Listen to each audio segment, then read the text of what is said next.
Ambassador Zara Thel stood at the viewport of her private quarters, watching the blue-green marble that was Earth grow larger through the reinforced crystal.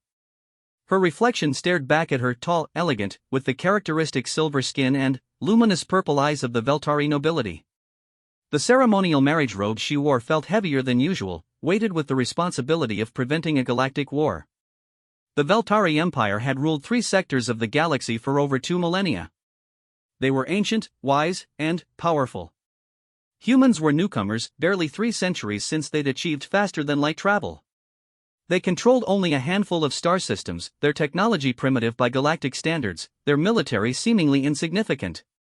Yet somehow, these upstart humans had managed to position themselves as the deciding factor in the brewing conflict between the Veltari and their ancient enemies, the Kethmor Confederacy. The marriage alliance had been her father's idea. Emperor Velthane was nothing if not pragmatic. Rather than fight a costly war on 2 fronts, he would secure human neutrality through the oldest diplomatic tool in existence, a political marriage. Zara, as his eldest daughter and heir to the throne, would marry a human military commander, cementing the alliance and ensuring human support should the Kethmor attack. She had agreed without hesitation. It was her duty, after all. The welfare of billions depended on preventing this war. If marrying some primitive human barbarian was the price of peace, she would pay it gladly.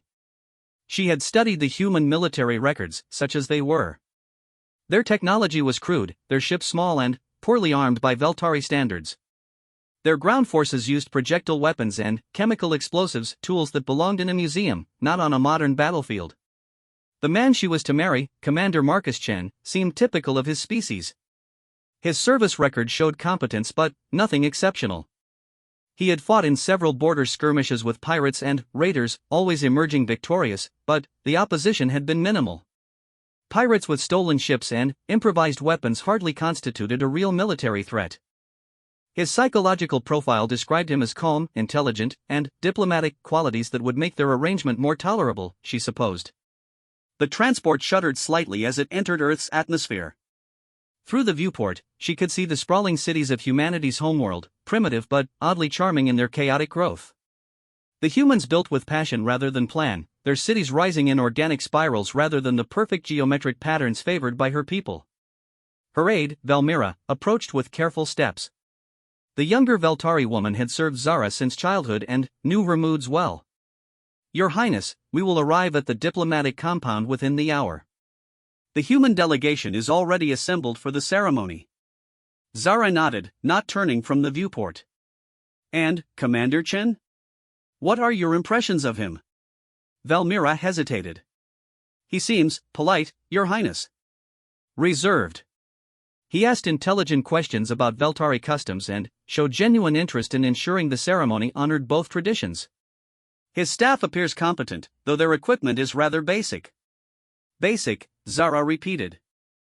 That seemed to sum up everything about humanity. Basic technology, basic culture, basic military capabilities. Yet they had somehow maneuvered themselves into a position where the fate of the galaxy hinged on their allegiance. She wondered if it was luck, cunning, or simply the chaos that seemed to follow humans wherever they went. The transport settled onto the landing pad with barely a whisper. Veltari technology was silent and efficient, a stark contrast to the roaring chemical rockets that had carried the human delegation to the neutral station where they would be married. The ceremony would take place on Kepler Station, a diplomatic outpost in neutral space, equally distant from both Earth and Velthara Prime.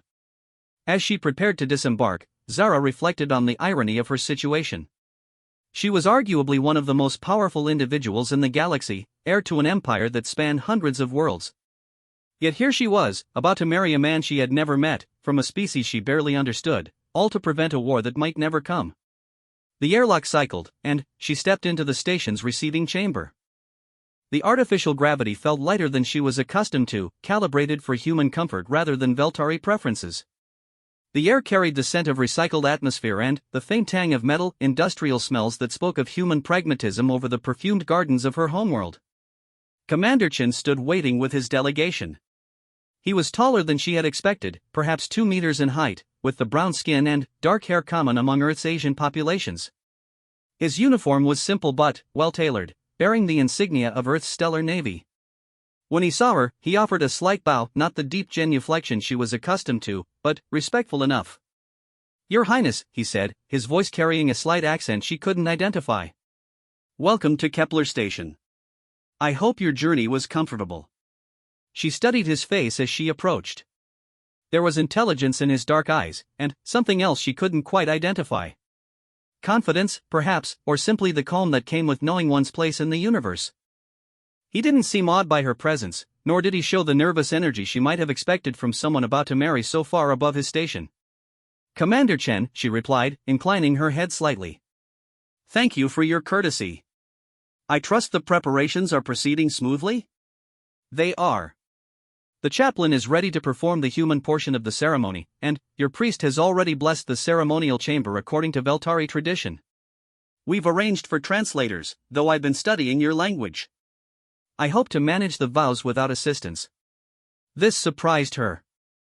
Few non-Veltari bothered to learn their complex language, with its subtle tonal variations and layered meanings. That's considerate of you, Commander. He smiled slightly. Marcus, please. We're to be married, after all.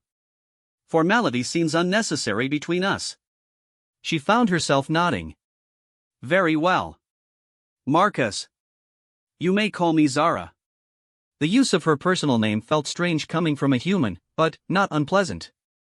The next several hours passed in a blur of diplomatic protocols and ceremonial preparations. The wedding itself was a carefully choreographed blend of both cultures.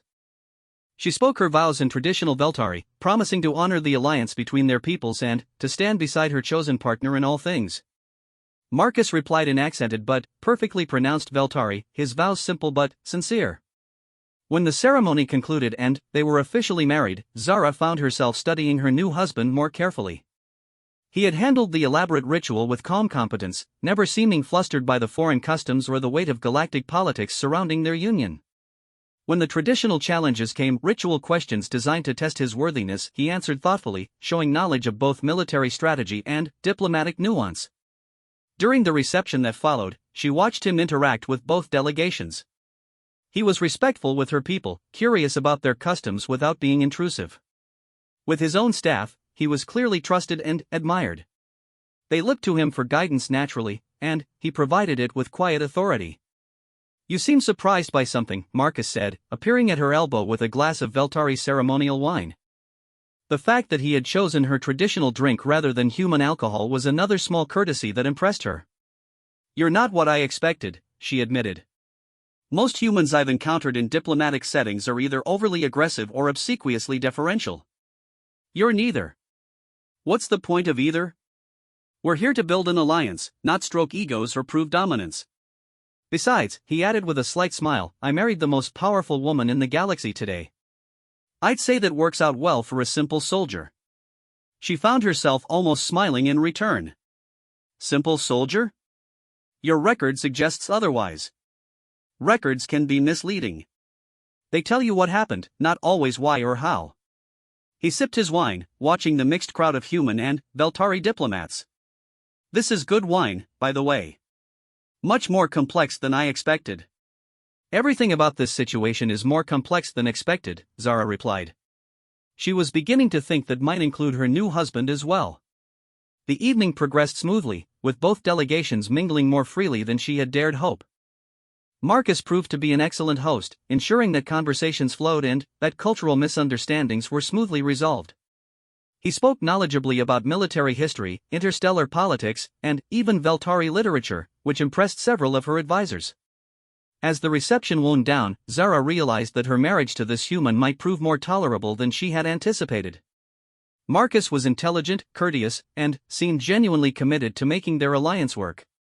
Perhaps the next few years of their arrangement wouldn't be the ordeal she had feared. She had no idea that within a month, she would witness her polite, diplomatic husband transform into something that would redefine her understanding of what humans were truly capable of. The diplomatic quarters aboard Kepler Station had been converted into temporary living space for the newlywed couple while their permanent residence was prepared on the neutral world of Haven's Rest. Zara found the accommodations surprisingly comfortable, though she suspected Marcus had personally overseen the modifications to ensure they met Veltari environmental preferences. Their first week together established a routine that felt almost natural. Marcus rose early each day for what he called his morning workout, an intense physical training regimen that seemed excessive to Zara, given that humans possessed naturally inferior strength and speed compared to her people. She watched him once through their shared living area's viewport, observing as he moved through combat forms with fluid precision. His movements were economical, purposeful, without the flashy acrobatics she associated with martial display.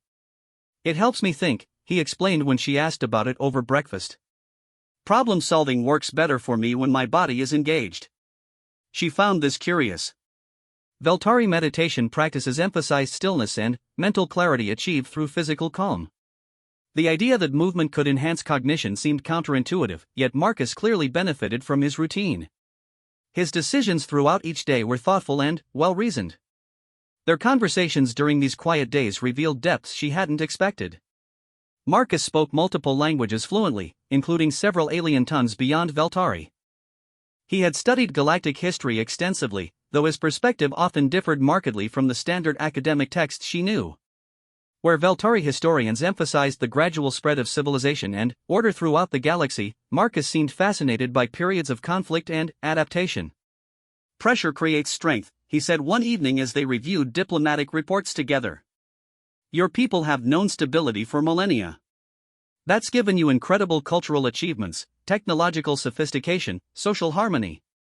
But humans have faced constant challenges, environmental disasters, resource scarcity, wars among ourselves before we reached the stars. We adapted by becoming versatile." "Versatile," Zara repeated. "Is that how humans see themselves?" "Among other things." Marcus smiled, that slight expression she was learning to recognize. "We're generalists in a galaxy of specialists. It makes us useful allies and unpredictable enemies." She was beginning to understand why her father had chosen this alliance.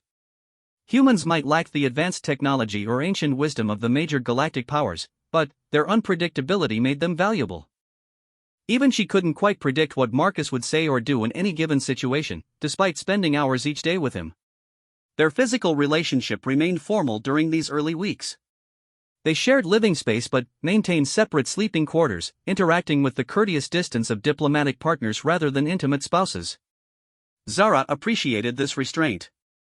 She had dreaded the possibility of crude advances from her primitive husband, but Marcus seemed content to let their relationship develop naturally. She found herself looking forward to their evening discussions. Marcus had opinions about everything: military strategy, interstellar economics, the social dynamics of different alien species, and he expressed them with thoughtful analysis rather than dogmatic certainty.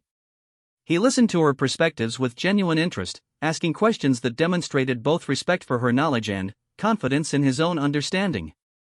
"The Kethmore Confederacy won't remain idle much longer," Marcus observed one night as they reviewed intelligence reports. "Their military buildup suggests they're planning something significant within the next few months." Zara nodded. "My father's strategists agree. That's why this alliance was so urgent. Human support could tip the balance if they decide to attack." "Could it?" Marcus asked quietly. The question surprised her. "What do you mean?" "Human forces are small compared to either your empire or the Kethmore. A few dozen ships, perhaps 100,000 ground troops. In a war between galactic powers, we'd be a minor factor at best. But human technological adaptability is real, but limited by our industrial base. We can innovate quickly, but we can't mass-produce at the scale this conflict would require." Marcus leaned back in his chair, studying the tactical displays. "I wonder if the real value of this alliance isn't military at all." Before Zara could ask what he meant, alerts began chiming throughout the station. Emergency lights cast harsh shadows across their quarters as the station's communication system activated. "All personnel to emergency stations. This is not a drill. Unknown vessels approaching the system. All personnel to emergency stations." Marcus was on his feet immediately, moving with sudden urgency that contrasted sharply with his usual calm demeanor. "We need to get to the command center," he said, his voice carrying new authority. Zara followed him through corridors filled with rushing personnel. The station's crew moved with practiced efficiency, but she could sense their tension.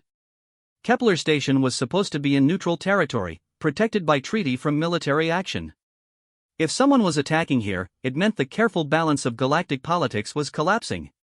The command center buzzed with activity as they arrived. The station commander, a human named Captain Rodriguez, looked up as Marcus entered. "Sir, we've got multiple contacts dropping out of hyperspace. Configuration suggests Zakthal raiders, but they're heavily armed for pirates." Marcus studied the tactical display with swift focus. "Numbers? 18 ships total. Mix of frigates and destroyers. They're broadcasting on open channels, demanding surrender and promising to spare civilian lives if we comply immediately." "Zakthal raiders," Zara said, recognizing the species name. "They're notorious throughout the Outer Rim. Pirates and slavers, but they usually avoid well-defended targets." "This station isn't well-defended," Marcus replied. "Token security force, mostly diplomatic personnel. From their perspective, we're an easy target with valuable prisoners." Captain Rodriguez looked grim. "Sir, our defensive capabilities are minimal. 2 patrol craft and basic station shields. We can't fight 18 warships." Zara watched Marcus as he processed this information. She expected him to begin evacuation procedures or attempt to negotiate with the raiders. Instead, his expression shifted into something she hadn't seen before: cold, calculating focus that reminded her of a predator sizing up prey. "Captain, get me a secure channel to Earth Command," Marcus said. "Priority Alpha authorization. And prepare to implement Protocol 7. "Sir, are you certain?" "Protocol 7 hasn't been." "I'm certain, Captain." As Rodriguez moved to comply, Zara touched Marcus's arm. "What's Protocol 7? Marcus looked at her, and, for a moment, she saw something in his eyes that made her step back involuntarily. It wasn't fear or anger, it was the calm certainty of someone who had just shifted from diplomatic mode to something entirely different. "Insurance," he said simply. "Every human diplomatic mission carries certain contingencies. We hoped we'd never need them." The communication system crackled to life. A harsh voice speaking accented galactic standard filled the command center. "Station inhabitants, you have 10 minutes to surrender. Prepare to be boarded for processing. Resistance will result in the execution of all prisoners. This is your only warning." Around the command center, station personnel looked to Marcus and Captain Rodriguez for guidance. The diplomatic staff appeared frightened, as did most of the Veltari delegation. But Zara noticed that the human military personnel, who had seemed so relaxed and informal during the wedding celebrations, now moved with sharp precision and quiet confidence. "Sir," Rodriguez reported, "Earth Command acknowledges your authorization. Fleet assets are being repositioned. ETA 4 hours. 4 hours, Marcus repeated thoughtfully. "We need to buy time." He turned to Zara. "I'm sorry, but our peaceful honeymoon is about to end. What you're going to see in the next few hours may change how you think about humanity." Zara stared at her husband, noting the transformation in his bearing, his voice, his entire presence. The polite diplomat she had married a week ago was still there, but something else had emerged, something harder, more dangerous. "What aren't you telling me, Marcus?" He smiled, but it was nothing like the gentle expression she had grown accustomed to. This smile was sharp, predatory, and completely without warmth. "That humans didn't become a galactic power by accident, Zara. We earned it." The change in Marcus was instantaneous and absolute. Gone was the courteous diplomat who had asked thoughtful questions about Veltari poetry over breakfast. In his place stood someone Zara barely recognized, a military commander whose presence filled the room with cold authority. "Rodriguez, establish firing solutions for all hostile vessels," Marcus ordered, his voice carrying across the command center with crisp precision. "Patch me through to their lead ship. And get me a direct line to our security teams." "Sir, we don't have weapons capable of engaging 18 warships," Captain Rodriguez replied, but he moved to comply nonetheless. "We don't need to destroy them, Captain. We need to delay them long enough for reinforcements to arrive." Marcus turned to the tactical display, studying the enemy formation with calculating eyes. The Zakthal are raiders, not disciplined military. They'll make mistakes if we apply the right pressure. Zara watched in fascination as Marcus began issuing orders with rapid-fire efficiency. Within minutes, the entire command structure of the station had reorganized around him, despite the fact that he technically held no authority over the diplomatic outpost. Yet everyone, human and alien alike, looked to him for guidance as if his leadership was the most natural thing in the galaxy. "Station Commander," came the Raider voice over communications, "your time is running short. Surrender now and avoid unnecessary bloodshed." Marcus gestured for the communication channel to be opened. When he spoke, his voice was calm, almost conversational. "This is Commander Chen. I'm afraid surrender isn't an option for us." "Commander Chen," the Raider leader replied with obvious amusement, "you command a diplomatic station with minimal defenses. We have 18 warships. Perhaps you should reconsider your position." "I've considered it carefully," Marcus said. "And I've concluded that you've made a tactical error." The Raider's laughter crackled through the speakers. "What error is that, human? You assumed this was an easy target." Marcus cut the channel and turned back to his tactical display. Zara moved closer, trying to understand what he was seeing that she missed. The enemy formation looked overwhelmingly superior, 18 ships against a barely defended station. What possible advantage could Marcus have found? "Sir," reported one of the human technicians, "all security teams are in position. Emergency protocols are active." "Excellent. Captain Rodriguez, begin transmitting our identification codes on all frequencies. Make sure everyone in this system knows exactly who they're attacking." Rodriguez's eyes widened slightly. "Sir, that will also alert them to your presence aboard the station." "That's the point, Captain." Zara felt a chill of realization. "Marcus, what exactly is your rank in the human military?" He glanced at her, and she saw something flicker in his expression, regret, perhaps, or apology. "That's complicated, Zara. My official rank is commander, as you know. But I also hold certain, specialized responsibilities." Before she could ask what those responsibilities entailed, the tactical display erupted in motion. The Zakthal ships had broken formation and were accelerating toward the station, clearly intending to end this confrontation quickly. "Sir, enemy vessels are closing. Impact in 30 minutes. Good. That puts them exactly where we want them." Marcus activated the station-wide communication system. "All personnel, this is Commander Chen. Condition Alpha is now in effect. All civilian personnel to emergency shelters. All security personnel to assigned positions." This is not a drill. Around the command center, Zara watched the transformation of the station's personnel. The humans moved with sudden purpose, their casual demeanor replaced by disciplined efficiency. Even more surprisingly, many of the alien diplomats who she had assumed were purely civilian began coordinating defensive preparations with obvious military experience. "Marcus," she said quietly, "what exactly is this place?" "Kepler Station is a diplomatic outpost," he replied without taking his eyes from the display. "It's also a strategic monitoring post, a communication relay for Earth Command, and a forward staging area for special operations. We chose it for our wedding because it represents human diplomatic efforts. We just didn't mention all of its functions."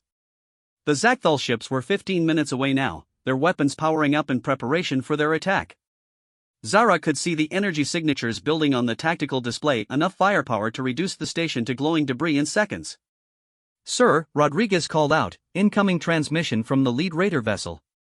They're demanding immediate surrender. Ignore them. They'll be too busy to repeat the demand shortly." Marcus moved to a secondary console and began entering commands with swift precision. "All stations, prepare for Protocol 7 implementation." "Marcus," Zara said urgently, "whatever Protocol 7 is, 18 warships will overwhelm any defenses you might have." "This isn't a border skirmish with pirates, no," Marcus agreed, finally, looking at her directly. "It's not. The Zakthal are professionals, well-armed and experienced. Under normal circumstances, they would take this station easily. Then, why aren't you evacuating?" "Because these aren't normal circumstances." Marcus's smile was sharp and cold. The Zakthal just made the mistake of attacking a human diplomatic mission during a galactic crisis. That changes the rules of engagement considerably. The tactical display showed the enemy ships closing rapidly. 10 minutes to contact. Zara could see their weapons charging, launch bays preparing to deploy boarding craft. The station's minimal defenses looked pathetic in comparison. Then, something changed on the display. New contacts were appearing at the edge of the system, dozens of them, emerging from hyperspace in perfect formation. Sir, Rodriguez called out, his voice tight with concentration, fleet elements are arriving ahead of schedule. I'm reading, 36 vessels and counting. Zara stared at the display in shock. Where moments before the system had been empty except for the station and the Zakthal raiders, now it swarmed with new arrivals. Human ships, she realized, but not the small patrol craft she associated with human military forces. These were full-sized warships, cruisers, destroyers, and what looked like a dreadnought leading the formation. How is this possible? She whispered. Earth Command is 4 hours away. Earth Command is 4 hours away, Marcus confirmed. But the Third Fleet has been conducting training exercises in the Sigma Centauri system. That's only 30 minutes from here at full speed. Training exercises, Zara repeated numbly. 36 warships were conducting training exercises one system away from our wedding? Remarkable coincidence, Marcus agreed with that predatory smile. Of course, the Third Fleet conducts training exercises throughout this region on a rotating basis. Has for the past 6 months.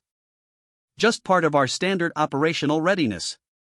The Zakthal formation on the display was wavering, their confident advance slowing as they detected the massive human fleet bearing down on them. 18 raider ships, no matter how well armed, could not hope to stand against 36 warships of the line. Sir, Rodriguez reported, Admiral Harrison is requesting communication. Put her through. The command center's main display activated, showing a stern-faced woman in the uniform of Earth's Stellar Navy. Her expression was coldly professional as she surveyed the situation. Commander Chen, Admiral Harrison. We received your priority alpha transmission. What's your status? 18 Zakthal raiders have demanded the surrender of Kepler Station, Marcus replied formally. They're currently 7 minutes from weapons range. The station is secure, but we have valuable diplomatic personnel aboard, including Her Highness Zarathil of the Veltari Empire. The Admiral's expression didn't change, but Zara caught a flicker of something in her eyes, satisfaction, perhaps. Understood, Commander. The Third Fleet will handle this situation. Please ensure all diplomatic personnel are secure. Already done, Admiral. Excellent. Admiral Harrison out. The display went dark, and Marcus turned back to the tactical screen. The human fleet was deploying in perfect formation, their approach calculated to intercept the Zakthal raiders well before they could reach the station. It was, Zara realized, a textbook example of naval tactics, and it had been executed with stunning precision. Marcus, she said slowly, what exactly is your role in the human military? I told you, it's complicated. He was watching the deployment with obvious satisfaction. My official rank is Commander. But I also serve as a liaison between Earth Command and our Special Operations divisions. When diplomatic situations arise that might require flexible responses, I'm often assigned to coordinate between civilian and military authorities. On the display, the Zakthal ships had stopped their advance entirely. Their formation was breaking apart as individual captains tried to decide whether to fight, flee, or surrender. Faced with overwhelming force, their unity was crumbling rapidly. Sir, Rodriguez called, the raider commander is requesting communication. Put him through. The harsh voice that had demanded surrender minutes before now carried a note of desperation. Commander Chen, we were not aware of human naval assets in this system. This was a misunderstanding. No misunderstanding, Marcus replied calmly. You attacked a diplomatic station in neutral space. The penalty for such actions is clearly defined under galactic law. We demand safe passage to leave the system. You're in no position to demand anything. However, Admiral Harrison will accept your unconditional surrender. All vessels will power down weapons and prepare to be boarded. Any attempt to flee or fight will be met with immediate destruction. The communication channel went silent. On the tactical display, Zara watched as the Zakthal ships one by one began powering down their weapons and signaling surrender. The human fleet maintained its formation, ready to respond instantly to any treachery. Within an hour, it was over. The raiders were in custody, their ships under human control. The Third Fleet had accomplished its mission with textbook efficiency, without firing a single shot. As the immediate crisis ended and normal operations resumed, Zara found herself alone with Marcus in their quarters. He had returned to his usual calm demeanor, but she could no longer see him as the simple diplomat she had married a week ago. How long has this been planned? She asked quietly. The marriage alliance? About 6 months. The fleet exercises? About the same time frame. The specific contingencies for protecting diplomatic missions? Those have been in place for years. You've been using me, she realized. This entire alliance, our marriage, it was all designed to position human forces in this region. Marcus looked at her directly, his expression serious. The alliance is real, Zara. The marriage is real. But, yes, we also recognized the strategic opportunities it presented. Your father wanted to secure human support against the Kethmor. We wanted to demonstrate that human interests in this region are permanently established and will be defended. She stared at him, trying to reconcile the thoughtful man she had been growing fond of with the military strategist who had just orchestrated a perfect tactical demonstration. What else don't I know about you? Quite a lot, I imagine. Just as I'm still learning about you. Marcus moved closer, his expression softening slightly. But, if it helps, everything I've told you about wanting this alliance to work has been completely honest. The political and military considerations are real, but so is my respect for you, and my hope that we can build something genuine together. Zara processed this information slowly. Her husband was not the simple soldier she had thought she was marrying. He was something far more complex, a diplomatic operative, a military coordinator, possibly a strategic planner at the highest levels of human government. The implications of this realization would reshape not just her understanding of their marriage, but of humanity's role in galactic politics. Marcus, she said finally, I think we need to have a much longer conversation about what this alliance really means. He smiled, the genuine expression she had grown to appreciate, not the predatory grin of the military commander. I was hoping you'd say that. Because what you've seen today is only the beginning.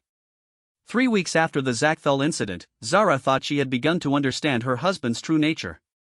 Marcus was a military strategist of exceptional skill, a diplomatic operative with connections throughout human command structure, and a man who could shift between gentle courtesy and deadly competence with frightening ease. She had accepted these revelations and was adapting to the reality of being married to someone far more dangerous than she had initially believed. Then, the Kethmor attacked, and she learned that everything she thought she knew about humans was merely the surface of a far deeper truth. The assault began at dawn on Haven's Rest, where they had finally established their permanent residence. Zara woke to the sound of atmospheric alarms and the distinctive whine of energy weapons firing at extreme range. Through their bedroom viewport, she could see the characteristic energy signatures of Kethmor warships engaging the orbital defense platforms. Marcus was already awake, standing motionless at the window as he observed the battle above. His expression was utterly calm, as if watching a natural phenomenon rather than an attack that would likely determine the fate of the galaxy. How many ships? Zara asked, moving to join him. Initial count suggests 200 vessels, Marcus replied without taking his eyes from the sky. Fleet composition includes dreadnoughts, battlecruisers, and carrier groups. This isn't a raid, it's a full-scale invasion. Zara felt ice form in her stomach. 200 Kethmor warships represented one of the largest military forces ever assembled in this sector. The orbital defenses of Haven's Rest, while substantial, could not hope to hold against such overwhelming force. We need to evacuate, she said, reaching for the emergency communication system. The diplomatic protocols won't matter, Marcus interrupted gently. The Kethmor aren't interested in diplomatic immunity today. This attack is designed to eliminate key alliance figures before they can coordinate a response. We're primary targets, not protected diplomats. As if to confirm his words, the communication system activated with an automated alert, all planetary defense forces to emergency stations. Enemy ground forces detected. Orbital defenses failing. All personnel prepare for immediate evacuation or defensive positions. Marcus moved away from the window with sudden purpose, his entire demeanor shifting into something Zara was beginning to recognize, the cold focus of a predator preparing to hunt. But this transformation was more complete than anything she had seen before. The courteous diplomat didn't just fade into the background, he disappeared entirely, replaced by something that made her primitive hindbrain scream warnings about nearby danger. Marcus, she said uncertainly. Get dressed in your most durable clothing, he said, his voice carrying absolute authority. We have approximately 20 minutes before Kethmor ground forces reach this complex. The evacuation shuttles won't survive the orbital bombardment, so we're going to have to hold position until relief arrives. Hold position?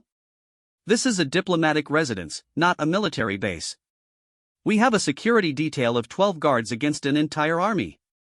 Marcus smiled, and Zara actually took a step backward. The expression on his face was nothing human should be capable of, pure, concentrated lethality wrapped in calm anticipation. Zara, I need you to listen very carefully. What I'm about to tell you will sound impossible, but your life depends on understanding it completely. He moved to what she had thought was a decorative wall panel and placed his palm against its surface. The panel dissolved, revealing a military command center that definitely hadn't been there during their residence tour. Every human diplomatic mission carries contingencies for situations exactly like this, Marcus continued as he activated systems with practiced efficiency. We don't just plan for negotiation and cooperation. We plan for war. The command center hummed to life, displaying tactical information that made Zara's eyes widen. The residential complex wasn't just a diplomatic facility, it was a hardened military installation disguised as civilian buildings.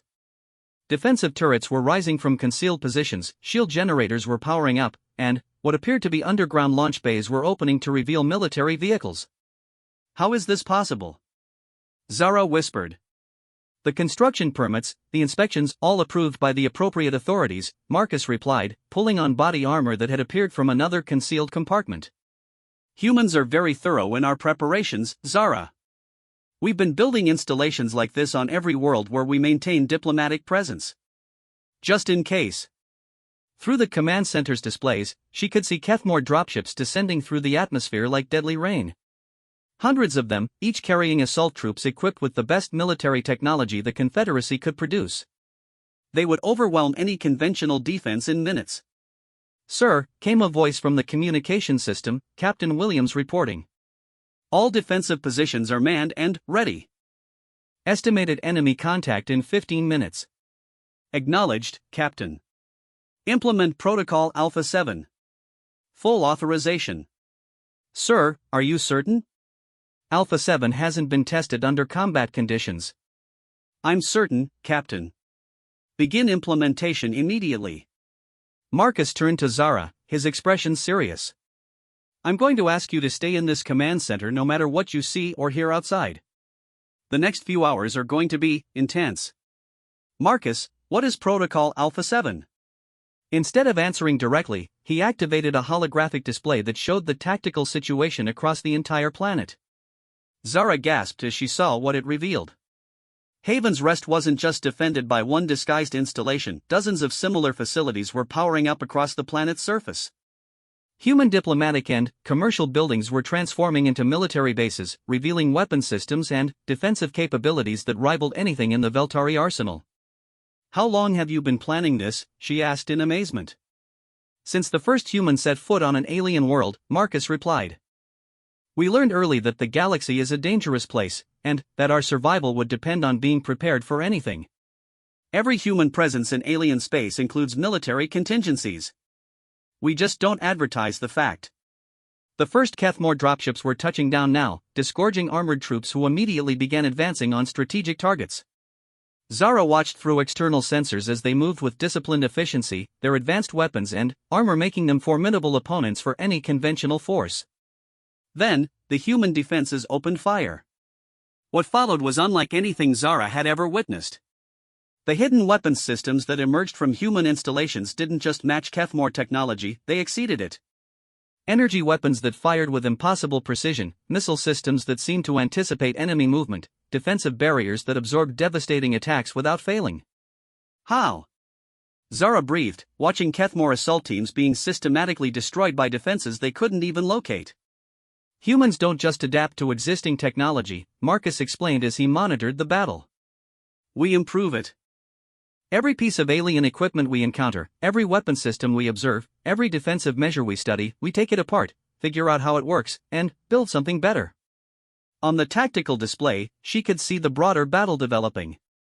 The Kethmore had expected to face token resistance from a lightly defended diplomatic world. Instead, they found themselves fighting a planet that had been secretly converted into one vast military installation, defended by technology that surpassed their own. Sir, Captain Williams reported, enemy forces are requesting additional support.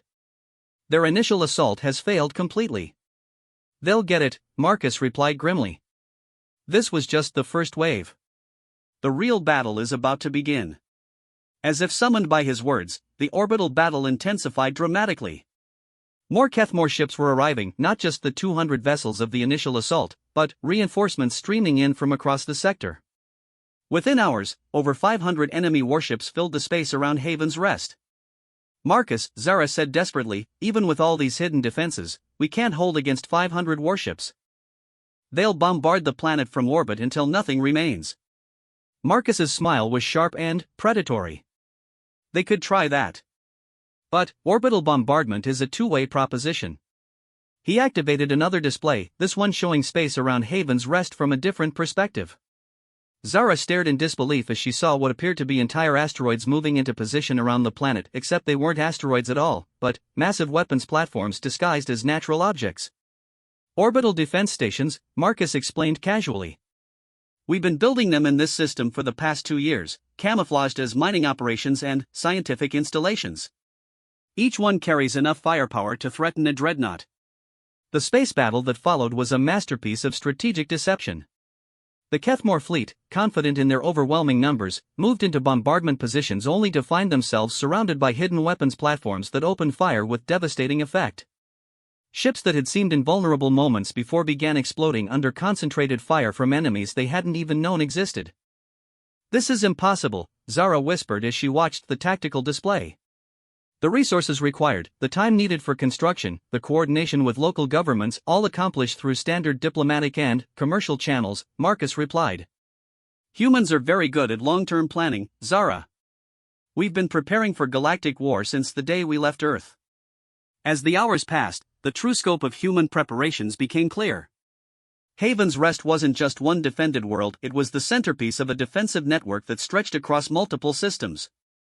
As Kethmore reinforcements arrived, they found themselves facing not just local resistance, but a coordinated response from human forces throughout the region. Ships that had been conducting training exercises revealed themselves as fully operational combat units. Commercial installations transformed into military bases. Scientific expeditions deployed advanced weapons systems that seemed to belong to a far more advanced civilization than anyone had credited humans with possessing. You've been lying to everyone, Zara realized. Not just the Kethmore, not just other species, you've been systematically deceiving the entire galaxy about your true capabilities. Not lying, Marcus corrected. Maintaining operational security. Everything we've told other species about our technology, our military strength, our intentions, all of it has been technically accurate. We just haven't mentioned the full scope of our preparations. By the end of the day, the Kethmore assault had collapsed completely. Their fleet was in full retreat, having lost over half their ships to defenses they never saw coming. Their ground forces had been systematically eliminated by weapons systems that had appeared from nowhere. What was supposed to be a swift victory had turned into a devastating defeat. As the immediate danger passed and normal operations began to resume, Zara found herself staring at her husband with something approaching awe. She had thought she understood what humans were capable of after the Zakthal incident. She had been completely wrong. Marcus, she said slowly, what exactly are humans? He looked at her directly, his expression serious but no longer predatory. The deadly military commander was fading back into the thoughtful man she had married, but she could never again forget what lay beneath the surface. We're survivors, Zara. We're a species that spent millennia fighting for every scrap of resources on a hostile world, then carried that experience with us to the stars. We're not the most advanced species in the galaxy, or the wisest, or the strongest. But we might be the most dangerous, because we never, ever stop preparing for the next fight. She nodded slowly, finally, beginning to understand the true nature of the alliance her father had sought. It wasn't just human support he had wanted, it was the protection that came from being allied with a species that treated every diplomatic mission as a potential military operation. Our marriage, she said. It really was about preventing war, wasn't it? Not because humans needed Veltari protection, but because you were giving us the chance to avoid becoming your enemies. Marcus's smile was gentle now, genuinely warm. Among other reasons. But I told you the truth about hoping we could build something real together. That hasn't changed. Zara looked around the command center, with its display showing the aftermath of a battle that had revealed humanity's true nature to the galaxy. Her quiet, diplomatic husband had just orchestrated one of the most significant military victories in recent galactic history. "I think," she said carefully, "that our relationship is going to be even more complicated than I thought." Marcus laughed, a sound of genuine amusement rather than predatory satisfaction. "I was hoping you'd say that. Because what you've seen today changes everything, and we're going to need to figure out how to navigate this new reality together." She nodded, accepting that her understanding of both her husband and humanity had been fundamentally transformed. The man she had married was indeed a war deity, not supernatural, but something perhaps even more impressive, a member of a species that had turned survival into an art form, and warfare into a science. 6 months after the Battle of Haven's Rest, as galactic historians had already begun calling it, Zara stood in the same command center where she had witnessed her husband transform from diplomat to war deity.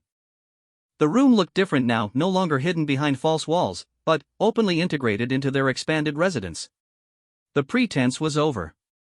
Humanity's true capabilities were now common knowledge throughout the galaxy. Marcus entered carrying 2 cups of tea, a domestic gesture that would have seemed impossible during those terrible hours when he had orchestrated the destruction of the Kethmore fleet. He offered her 1 cup and settled into the chair beside her, studying the holographic displays that showed the current state of galactic politics. "The Veltari Senate voted this morning," Zara reported. "Unanimous approval for the expanded alliance treaty. My father is quite pleased with the new trade agreements. And the military cooperation protocols? Also approved, though several senators expressed concerns about human unpredictability." She smiled slightly. "They're still adjusting to the reality that their new allies have been systematically deceiving everyone about their capabilities for decades." Marcus nodded thoughtfully.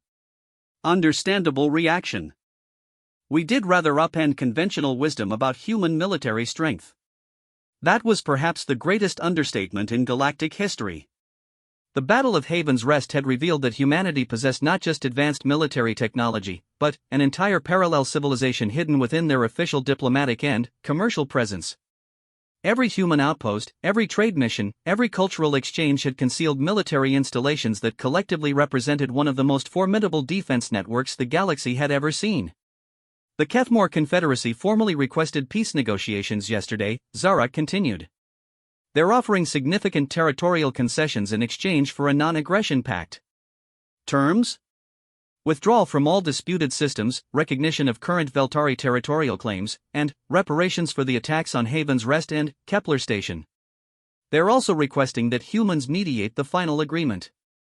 Marcus raised an eyebrow. "They want us to mediate?" 6 months ago they considered humans barely worthy of notice. 6 months ago they hadn't lost half their fleet to primitive human defenses, Zara pointed out. Amazing how military defeat clarifies one's perspective on diplomatic partnerships. The transformation in galactic politics had been swift and comprehensive. Species that had viewed humans as minor players suddenly found themselves reassessing every interaction they'd had with human representatives. Diplomatic incidents that had seemed like human incompetence were re-examined and revealed to be carefully orchestrated intelligence gathering. Trade agreements that had appeared favorable to alien interests turned out to contain clauses that gave humans significant strategic advantages. "The Altarian Republic wants to renegotiate their defense contracts," Zara noted, scrolling through the diplomatic correspondence. "They're offering substantially better terms." "They should. We've been providing minimal protection for their shipping lanes while they paid reduced rates. Now that they know what human minimal protection actually entails, they want to upgrade to full security packages." Zara studied her husband as he reviewed the reports. Even after all these months, she occasionally found herself marveling at the complexity of the man she had married. He could discuss military strategy with terrifying expertise one moment and debate Veltari poetry with genuine appreciation the next. The gentle diplomat and the ruthless strategist coexisted seamlessly within the same person. "Marcus," she said suddenly, "do you ever regret the deception? Keeping humanity's true capabilities secret for so long?" He considered the question seriously, as he always did when she asked about human policy. "Regret is too strong a word. It was necessary for our survival. When humans first reached the stars, we were genuinely primitive compared to established galactic powers. If we had revealed our full potential too early, we would have been seen as a threat and eliminated before we could establish ourselves. And now? Now we're too integrated into galactic civilization to be easily displaced, and our capabilities are too valuable to ignore. The major powers need us as allies more than they fear us as potential enemies." She nodded, understanding the strategic logic even as she marveled at the scale of planning it had required. Humanity's emergence as a galactic power hadn't been accidental or opportunistic, it had been the result of centuries of careful preparation and systematic deception. "The Zakthal clans have formally requested admission to the Human Protection Network," she continued reading. "They're offering exclusive mining rights to their asteroid holdings in exchange for defense guarantees." Interesting development. 6 months ago they were raiding our diplomatic stations. Nothing like witnessing the complete destruction of the Kethmore fleet to encourage a change in business model, Zara observed dryly.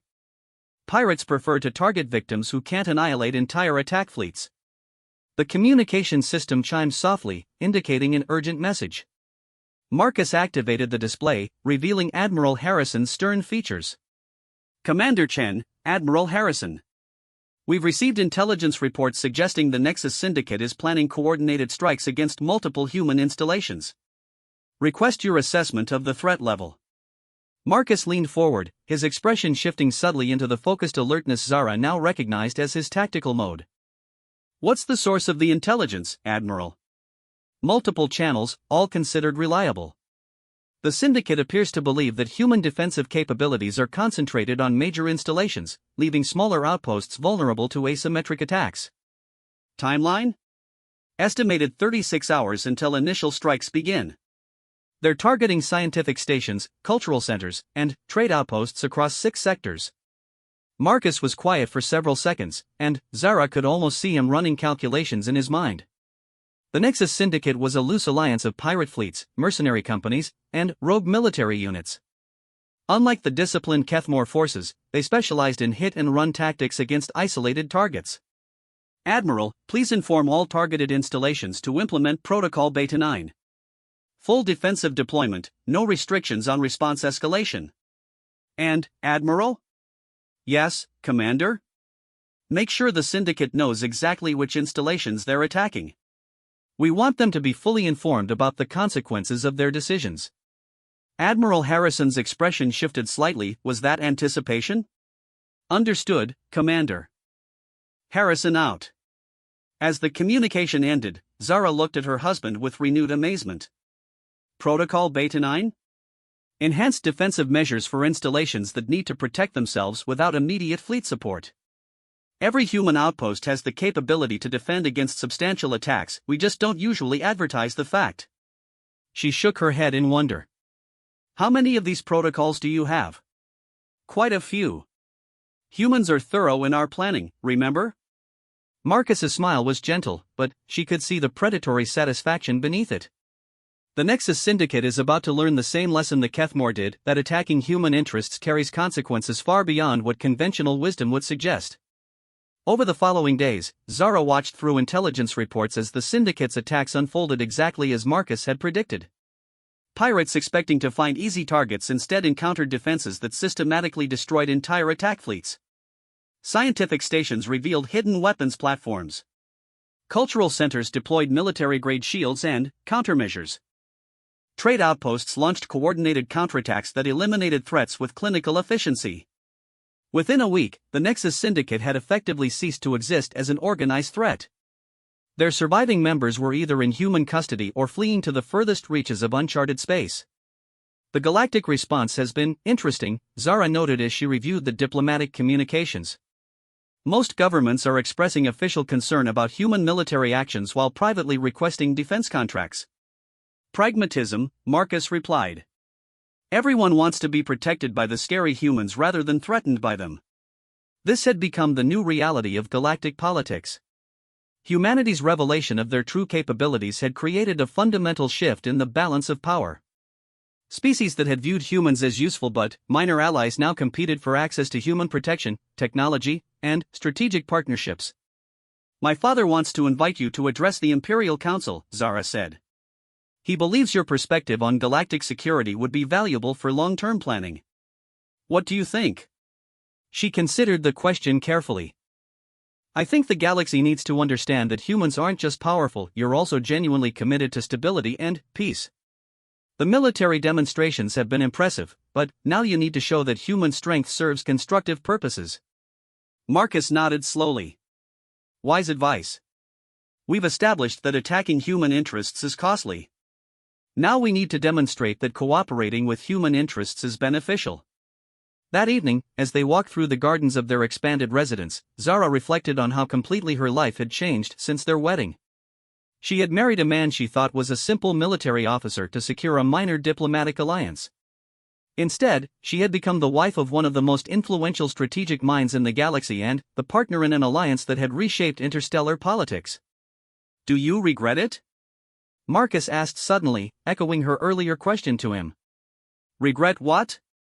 Marrying someone who turned out to be so much more complicated than advertised. She laughed, remembering her initial assessment of her diplomatic husband. Marcus, I thought I was marrying a primitive human to secure my father's political goals. Instead, I married a war deity who commands the respect of the entire galaxy. I'd say I got the better end of that bargain. War deity, he repeated thoughtfully. Is that really how you see me? She stopped walking and looked at him directly. The man beside her was both the gentle diplomat who had studied Veltari poetry to honor her culture and the brilliant strategist who had orchestrated humanity's emergence as the galaxy's newest superpower. He contained multitudes, and she was still discovering new aspects of his personality months after their marriage. I see you as exactly what you are, she said. A human being, with all the adaptability, deception, kindness, and lethality that apparently entails. I married you to prevent a war, but I stayed married to you because I fell in love with the most fascinating person I've ever met. Marcus smiled, the genuine expression of warmth and affection that she had learned to treasure. Even knowing that everything about our first meeting was carefully orchestrated? That our entire courtship was shaped by strategic considerations? Especially knowing that, she replied firmly. Because despite all the politics and strategy and deception, what we built together is real. Our relationship may have begun as a political arrangement, but it became something genuine. They resumed walking, comfortable in each other's company despite the complexity of their situation. Around them, the garden displayed flowers from dozens of worlds, a living symbol of the cultural exchange that their alliance had fostered. The future is going to be interesting, Marcus observed. Humanity's emergence as a major power will reshape every aspect of galactic politics. Trade, defense, exploration, scientific cooperation, everything will need to be renegotiated. And we'll be at the center of it all, Zara added. The Veltari princess and the human war deity, symbolizing the new age of interstellar cooperation. Marcus chuckled. That's going to look interesting in the history books. She smiled, imagining how future historians would describe their unlikely partnership. I think they'll focus on the practical results. The longest period of galactic peace in recorded history, unprecedented economic cooperation, joint exploration missions reaching previously unknown regions of space. Assuming we can maintain it all. We will, she said with confidence. Because that's what humans do, isn't it? You adapt, you plan, you prepare for every contingency. And, now that the galaxy knows what you're truly capable of, everyone has incentive to maintain peaceful cooperation rather than risk becoming your enemy. As they returned to their residence, Zara reflected on the remarkable journey that had brought them to this point. She had taken a human husband to secure peace, expecting to sacrifice her happiness for political necessity. Instead, she had discovered a love that transcended politics and a partner whose capabilities continually amazed her. Marcus had revealed himself to be exactly what humanity needed him to be: a diplomat who could prevent wars and a strategist who could win them, a gentle companion and a terrifying enemy, a bridge between species and a guardian of peace. He was, in every sense that mattered, the war deity she had married. And she wouldn't trade him for all the simple diplomatic arrangements in the galaxy.